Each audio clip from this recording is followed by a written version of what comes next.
everybody. Welcome to the next episode of Unplugged by Shape America. I'm your host, Stephanie Morris, CEO of Shape America, and today I'm joined by two amazing people.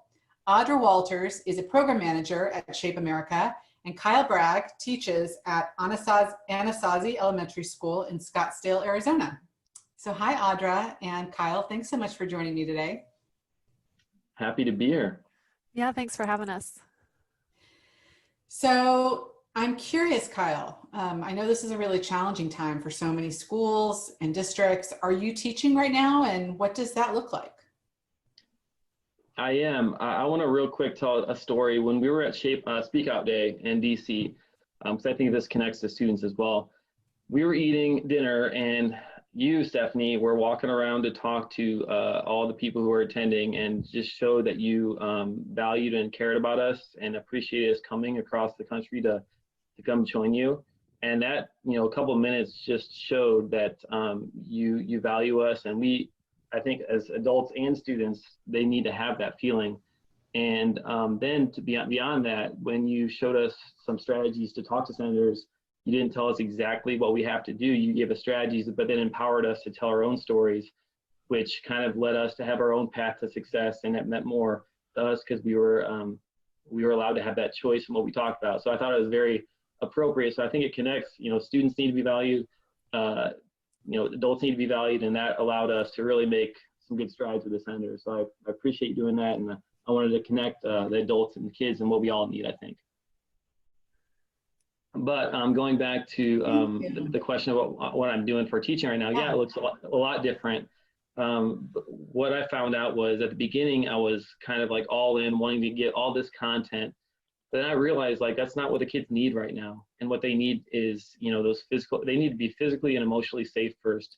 So I kind of toned that down a little bit and did more check-ins on Zooms, and just so they could see my face. And I need to show that I'm there for them, not just typing in a computer, but they need to see me. I'm what's familiar to them. So they're going through a tough time. And I think, maybe toning it down from the FIT principle or the components of fitness and just making sure that they're okay, because a lot of times they don't have a computer or they don't know if they're gonna have dinner. So I just toned myself down a little bit and made sure I just reached out to them to help them emotionally versus all the content from, PE specifics. So.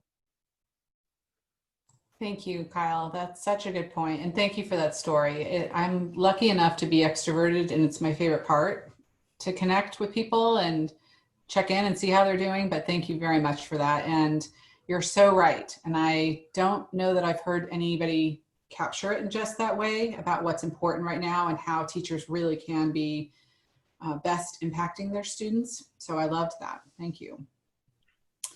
I am also really excited to bring you both here today to talk a little bit about the social emotional learning component of physical education, because I'm really proud of a document we recently produced, the Crosswalk for Shape America National Standards and Grade Level Outcomes for K through 12 Physical Education and CASEL Social and Emotional Learning Core Competencies.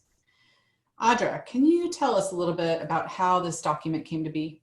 Yeah, sure thing. It's a long title, but I think it's a great document that's been useful. And so I think in the past few years, as the education community has really embraced the need to talk more about social emotional learning as part of a child's education and development, I think there was early recognition by health and physical educators that social and emotional learning, maybe not in name, but definitely in practice, has been happening for a long time.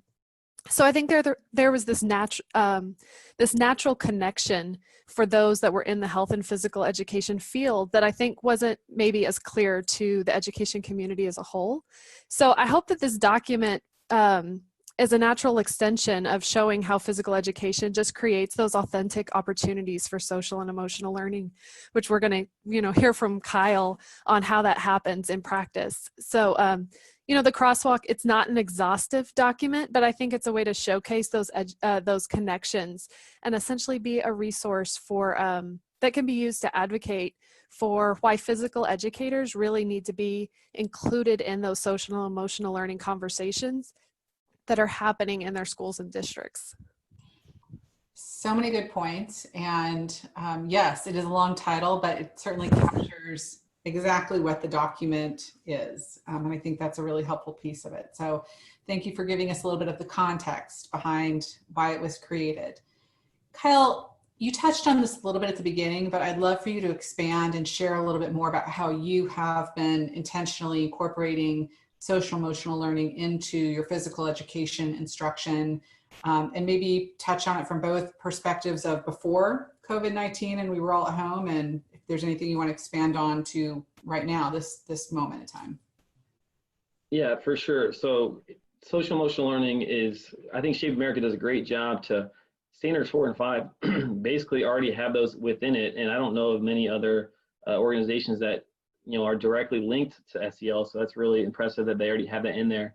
So it's basically about being aware of yourself, managing your emotions, understanding what's going on around you, maybe showing empathy to people who are less fortunate, relationship skills, and decision making. So when you think about what PE is, a lot of times there are opportunities to learn those things, like if you're frustrated during a game, if someone scored on you, you need to be able to cope with those skills. Excuse me, taking 10 deep breaths or walking away, showing empathy for maybe students who don't have what you have and bringing them into your group. If they don't have a friend, literally pull them into your group.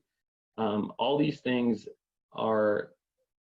can make it so impactful, because if you teach them at the beginning of the year and consistently keep embedding them in, all of those other standards will come in more naturally. And you might be thinking it might be a waste of time to do it for the first month of school. But think about it, if you talk about bringing people into your group and getting along with all these different types of people, now when you're doing basketball passing and you're working with a partner that you're not necessarily best friends with, now you have that perspective and awareness that, let's help each other. And they're actually going to fulfill those standards quicker because you have that culture established. So that's what I try to do. I think about the end goal. What do I want to happen? And how can I embed both SEL competencies and the grade level outcomes from SHAPE? And usually they coincide very well because of that document. So that's kind of my philosophy on before COVID. And then now I think, as I mentioned, just checking in with students, Zooming with them as a class or individuals. The other day I Zoomed with a kid who was just having a tough time, and she was showing me all these stuffed animals, and she was showing me her favorite this, and this. And it was just cool to get to know them on a deeper level. Hard to do that with every kid, but I definitely want to do it with the kids that have a really tough time, especially with maybe a house full of people running around, or maybe just one computer and 5 kids to do assignments. So I need to check in with them, make sure they're okay. And because they see my face, I'm familiar, they're actually more likely to feel good about what they're doing, and it gives them a boost of confidence because they see something they're comfortable and familiar with. So it's tough right now, but at the same time, I got to take a step back and figure out what's really important. And then once we get to see each other more often, we'll get back to those standards from SHAPES.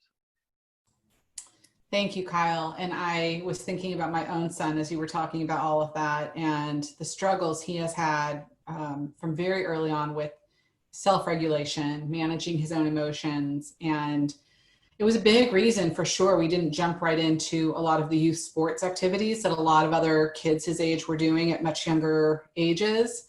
But I really have seen his physical education program help him on so many levels with that piece, and introduce him then to sports and other activities that he really enjoys now. And that component comes in there as well. And so yes, as a parent, I have a lot of appreciation for everything you just described. And think about how relevant it is. Well, no matter what they want to do, doctor, lawyer, teacher, whatever, they're going to have to get along with people. They're going to have to problem solve. They're going to have to control their emotions when they're frustrated. And for us to embed that in now, when their brains are sponges, they can have a lot of experience going into whatever they decide to choose. Absolutely. So many benefits. Yeah. Thank you.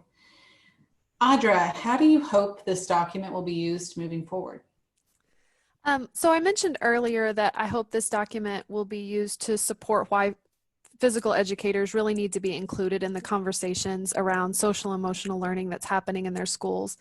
But I hope that it's also something that physical education teachers can use to help plan, and also use kind of as an advocacy tool to help communicate how social emotional learning is integrated so well in physical education, and why it's so important, I think, as Kyle touched on this, more so now than ever, to support students' access to to physical education, not just for the health of their bodies, but also for their social and emotional health, for relationships with others, for their relationship with themselves. I think that that's, it's just kind of elevated that need for these positive relationships, whether that's in person or whether that's through Zoom. So I think it just highlights how important that is, and hopefully this tool can be used to help support that. Absolutely. Thank you so much. Thanks to both of you again for being on this episode of Unplugged by Shape America. Any last thoughts that you want to share with our audience today? Yeah, I would say every lesson you're planning, think about the end goal and the specifics about that class, okay? Because everyone needs different things. Maybe one class is really into, Minecraft, so you can, embed those within, and that goes along with getting to know your students, right? So once they see you care, they're going to work harder, but especially if you incorporate their interests. So think about what each class needs, what each student needs, have that ready, have that planned, but that only happens by getting to know your kids. And then think about what your end goal is and how you're going to get there. And if you can embed SEL competencies within SHAPE's grade level outcomes, you're going to get a lot of good results from your kids, and they're going to be happy to be in physical education. Yeah, and I just want to say that we're currently working on a similar crosswalk for the SEL competencies to align with the National Health Education Standards. So that's something that will be coming this fall. And I think my final word of advice would be to make sure that we're all prioritizing our own health and well-being. Extend a little grace to yourself. I saw a post online, and I wish I could remember where I saw it so I could attribute it to them, but it said, you aren't working from home, you are at home during a crisis trying to work. And so I think that that's a good frame of mind to have, to just extend a little grace towards ourselves and others as we try to figure out how to navigate this. Such amazing words to close us out today. I am so deeply appreciative. Kyle, you have so many accolades. I know you've been a Teacher of the Year on many levels. Thank you so much for spending this time with us and talking with us about what you're doing to incorporate social emotional learning, both before this crazy challenging time and now, right now that while we're in it. I think that's incredibly beneficial to our audience. And Audra, thank you so much for talking with us a little bit about this important resource. Thank you so much, Stephanie and Audra. Good to chat with you. Thanks to both of you. Thank you.